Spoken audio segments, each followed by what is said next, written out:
Pemerintah pada banci, ngabisin rezeki aja nggak bisa. Peduli, saudara, apakah itu Jokowi ataupun Fufu Fafa dan semua kroni-kroninya. Muncul lagi dia, ya kan? Dia mengatakan kepada Bapak Prabowo Subianto untuk membersihkan pemerintahannya dari orang.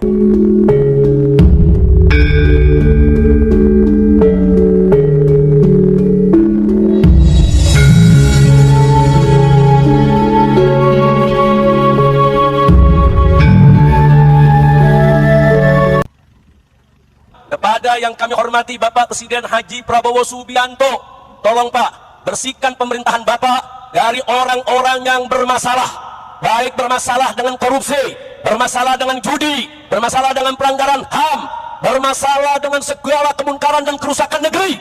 Jangan mereka dibiarkan proses hukum, tegakkan keadilan bagi bangsa Indonesia. Nggak peduli, saudara, apakah itu Jokowi ataupun Fufu Fafa dan semua kroni-kroninya yang terlibat, seret ke pengadilan. Kita mohon kepada Allah agar Bapak Presiden Prabowo Subianto diberikan kekuatan oleh Allah. Amin. Diberikan sehat walafiat. Amin. Agar mampu untuk memimpin negara Indonesia. Fatihah. Agar pemerintahan Prabowo ini dibersihkan dari orang-orang bermasalah, orang-orang yang selama ini bikin susah rakyat, sehingga Bapak Presiden Prabowo dan kabinetnya ke depan, saudara, bisa memimpin negara ini dengan baik tanpa diganggu lagi oleh orang-orang yang selama ini memang selalu menjadi sumber masalah. Ala hadhihi niyah. Kepada yang kami hormati Bapak Presiden Haji Prabowo Subianto, tolong Pak.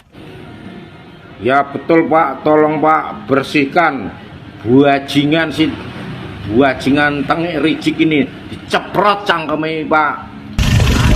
Rijik disuruh minggat dari Indonesia. Ngapain lo sampah masyarakat, koar-koar terus bersihkan raimu kok yang dibersihkan. Emang orang Indonesia itu butuh kamu. Dasar keluar dari zaman bala. Serahkan sama orang proyek-proyek ini, biar dikecapin semukanya gitu.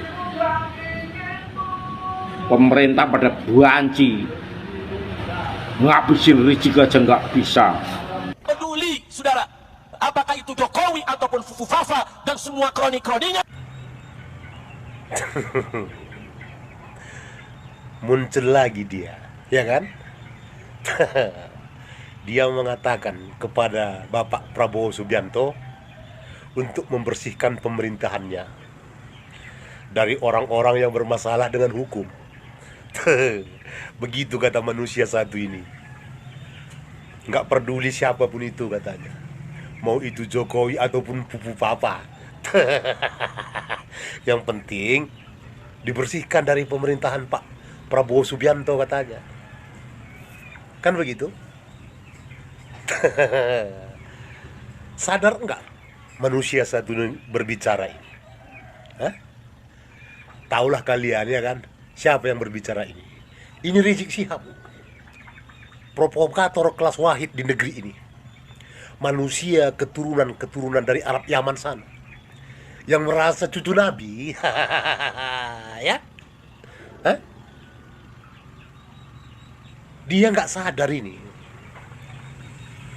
bahwa yang membuat kerusuhan, yang membuat banyak kerugian di negeri ini adalah keturunan dari orang Yaman.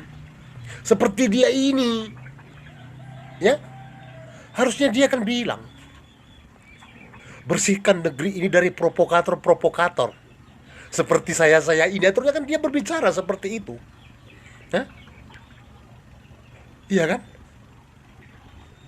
Berani dia mengatakan nggak peduli itu Jokowi.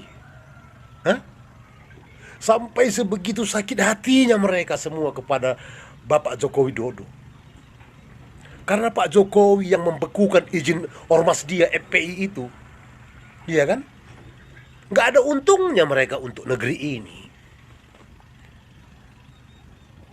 Meminta kepada Bapak Prabowo untuk membersihkan pemerintahannya dari orang-orang koruptor.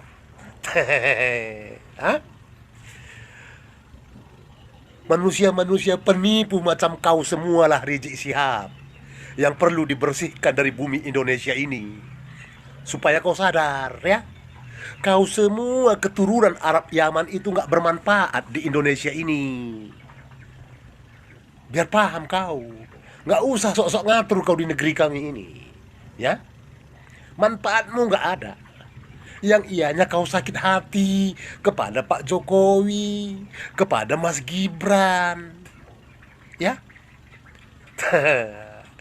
Sekali lagi kepada kita semua rakyat negeri ini ya, belajar lebih bijak menyikapi mereka-mereka semua yang bersorban-sorban ini ya. Mereka semua yang selalu mengatasnamakan agama ini, apalagi mereka semua yang selalu mengaku cucu-cucu Nabi ini. Nggak ada manfaat mereka di negeri kita ini. Semua keturunan Arab Yaman itu ya. Supaya kita sadar ini, mari kita ingatkan saudara-saudara kita sebangsa setanah air yang orang asli Indonesia untuk lebih waspada kepada mereka ini semua ya. Terkhusus untuk keturunan dari Yaman ini semua ya. Selain memecah belah bangsa ini, tidak ada kerjaan mereka ini, sama sekali tidak ada ya. Sok meminta kepada Pak Prabowo untuk membersihkan pemerintahan. Siapa rupanya mereka? Iya kan? Udah boleh kita lihat, sudah bolehlah kita lihat bagaimana sepak terjang mereka selama berada di negeri kita ini ya. Sudah bisalah kita belajar pintar. Jangan karena bersorban, jubahnya dalam, selalu mengatasnamakan Allah dan agama Al-Quran, langsung percaya. Karena itu kelemahan orang Indonesia ini. Apalagi kita yang Islam ini. Asal udah melihat orang bersorban, tingginya, ya udah tinggi-tinggi lah sorban mereka ya kan. Memakai jubah dalam kurang dalam, memanjangkan jenggot. Asal berbicara mengatasnamakan agama dan Al-Quran, banyak orang Indonesia khususnya yang Islam ini terlena dan dibodoh-bodohi dengan dalil agama itu. Mari mulai belajar bijak dan cerdas menyikapi siapa mereka semua keturunan Yaman ini ya, yang selalu mengaku cucu Nabi demi meraup keuntungan dari rakyat negeri ini ya. Belajar bijak. Mereka bukan siapa-siapa di negeri kita ini. Mereka hanya numpang hidup enak, memanfaatkan ketidaktahuan umat Islam. Itu yang mereka lakukan selama ini. Tidak usah didengarkan omongan manusia yang satu ini tadi ya, yang ianya dia tidak punya andil apa-apa untuk kemajuan dan kemakmuran negeri ini.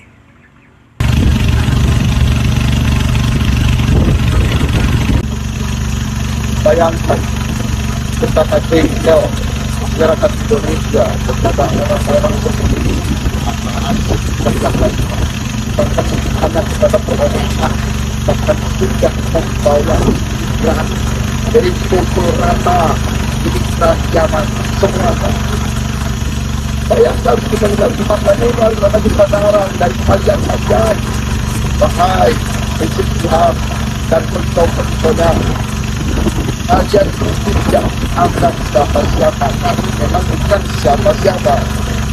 Tidak ada masalah sebagai pahlawan dan ngomong seperti tidak. Siapa yang menganggap kalian pahlawan?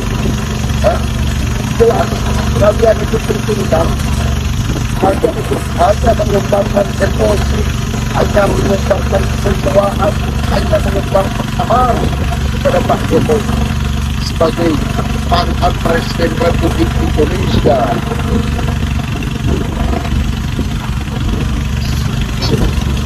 Oh, apa?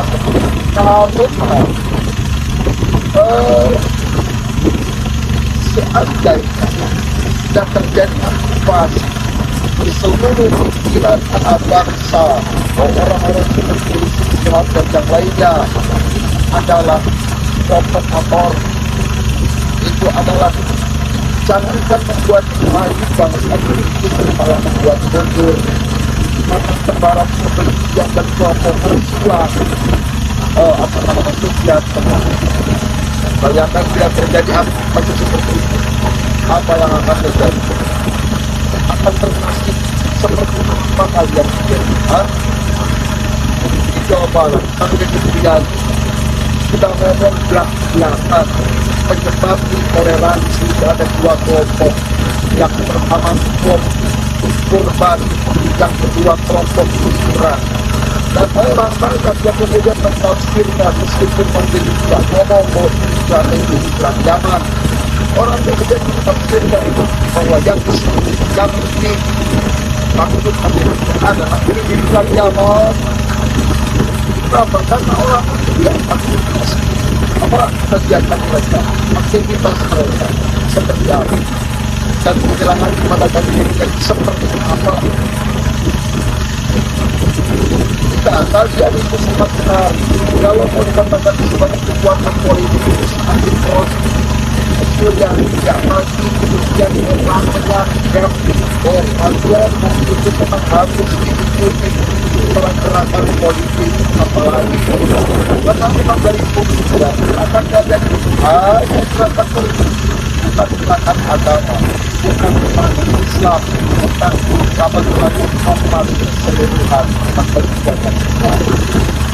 Meskipun tidak selalu ngeklaim itu, tidak ada yang merasa. Sekarang masyarakat sudah mulai mencari informasi secara seimbang. Akhirnya masyarakat juga bisa bodoh-bodohi hanya dengan informasi tertentu dari saja. Gerakan kita ini adalah gerakan agama, untuk membela agama, untuk membela saja. Masyarakat lalu kemudian mencari informasi itu.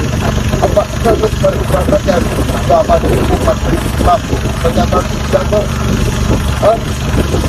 jadi kelompok mereka